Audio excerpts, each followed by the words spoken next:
Welcome back. Today's topic is carbon finance. Let's get to it. We've measured carbon and priced its risk. Now, in part D, we turn to action. How do investors actually decarbonize their portfolios? This is a short but important part because it's where the abstract idea of aligning with net zero becomes a concrete, standardized financial product.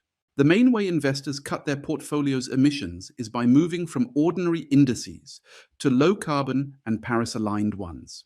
And to stop this becoming another greenwashing free-for-all, the European Union created two official standards, the EU climate benchmarks, with hard, quantitative rules. The first is the climate transition benchmark, which must have a carbon intensity at least 30% lower than the ordinary market.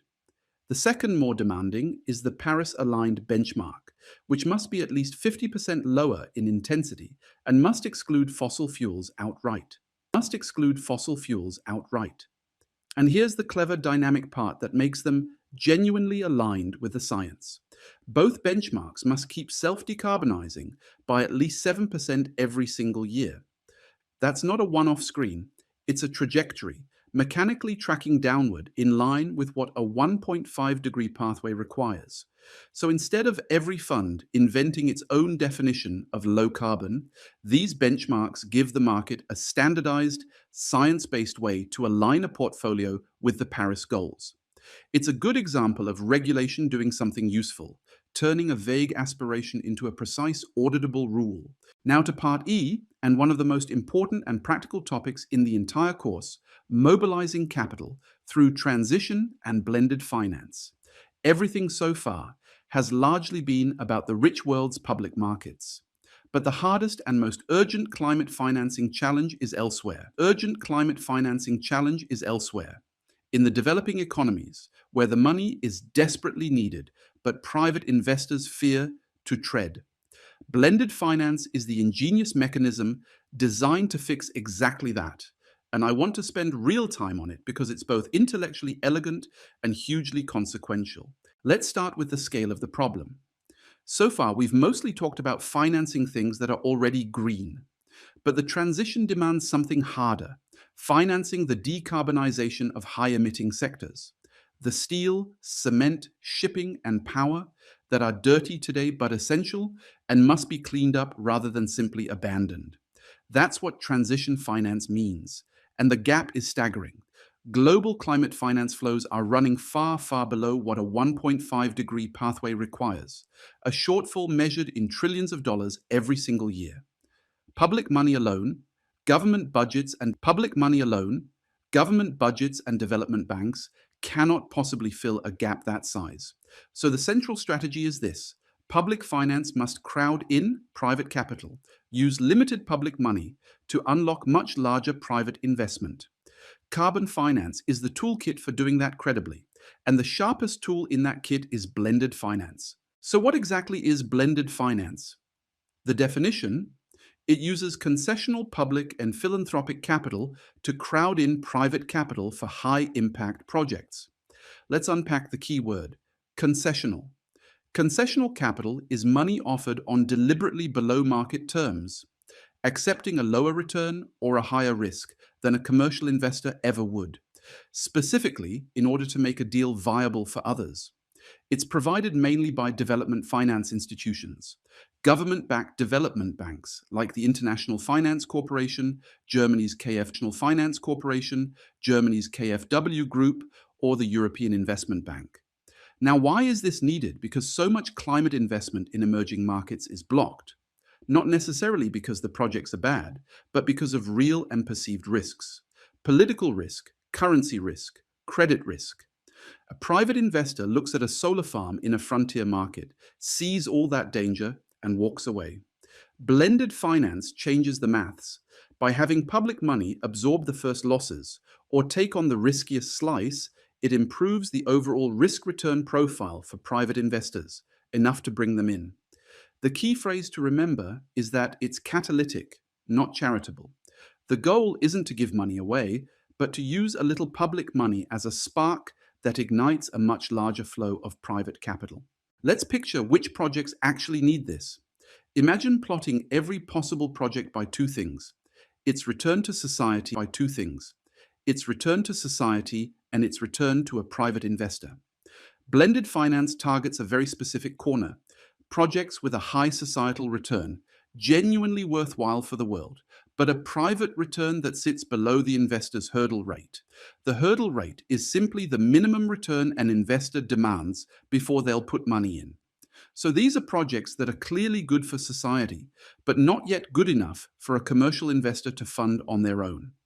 Left to the market, they simply don't get built. A classic market failure. There's a real project the world needs and real money that could fund it, but the risk-return gap keeps them apart. That gap is precisely what blended finance exists to close. And here's the mechanism in one clean idea. Concessional capital raises the effective private return on a project, lifting it up over the investor's hurdle rate, so that private investors are finally willing to step in. Think of the hurdle rate as a bar the project has to clear. On its own, a worthwhile climate project in a risky market falls just short of the bar. So no private money comes. Blended finance gives it a boost. By absorbing some of the risk or accepting a lower return itself, the public money effectively lifts the private investor's return over the bar. Once the project clears the hurdle, private capital flows in that never would have otherwise. That's de-risking in a nutshell, using a targeted public subsidy, not to fund the whole project, but just to close the gap that was blocking private money. A small, smart public intervention unlocks a much larger private one. How is this de-risking actually structured in a deal? Through something called the capital stack, with a loss waterfall. Picture the financing of a project as a stack of layers or tranches. At the bottom sits a concessional, junior, first loss tranche, provided by public or philanthropic money. Above it sits the senior tranche, the private investors. The magic is in how losses flow. If the project loses money, the losses hit the bottom of the stack first. The junior first loss tranche gets wiped out before the senior. Private investors lose a single cent. So the public money acts as a shock absorber, a cushion sitting underneath and protecting the private investors from the initial losses. That protection is exactly what crowds them in. It makes the senior tranche safe enough for a cautious commercial investor to accept. Let me make the mechanics precise on the next slide, because understanding the waterfall is understanding blended finance. Here's the full logic of the capital stack, and it's worth getting exactly right. Investors are layered into tranches, and two things flow in opposite directions. Losses flow bottom up. The junior, first loss tranche is completely wiped out before any senior investor is touched at all. Cash flows, by contrast, are paid top down. The senior tranche is repaid first, which is what makes it the lowest risk position in the deal. Now here's the deliberate sacrifice at the heart of it. Concessional providers knowingly take the junior position, the worst risk return in the whole structure, first to lose and last to be paid. Precisely so that the senior tranche becomes safe enough for private investors. They take the pain so the private money doesn't have to. And there's a crucial trade-off to understand, because it governs the whole economics. The thicker that first loss buffer, the more private capital you can mobilize, but the more public subsidy each project consumes. So there's a genuine tension. A bigger cushion pulls in more private money, but burns through scarce public funds faster. Getting that balance right, enough cushion to crowd in private capital, but not so much that you waste subsidy, is the central art of blended finance, and, as we'll see next video, the subject of cutting-edge research. Let's recap. Investors decarbonize portfolios using standardized EU climate benchmarks that must cut intensity and keep falling at least 7% a year. But the biggest challenge is the trillion-dollar financing gap in emerging markets, and blended finance is the tool to close it. Its logic is elegant. Concessional public money takes the junior, first loss position in the capital stack, de-risking projects enough to lift them over investors' hurdle rate and crowd in far larger private capital. Catalytic, not charitable.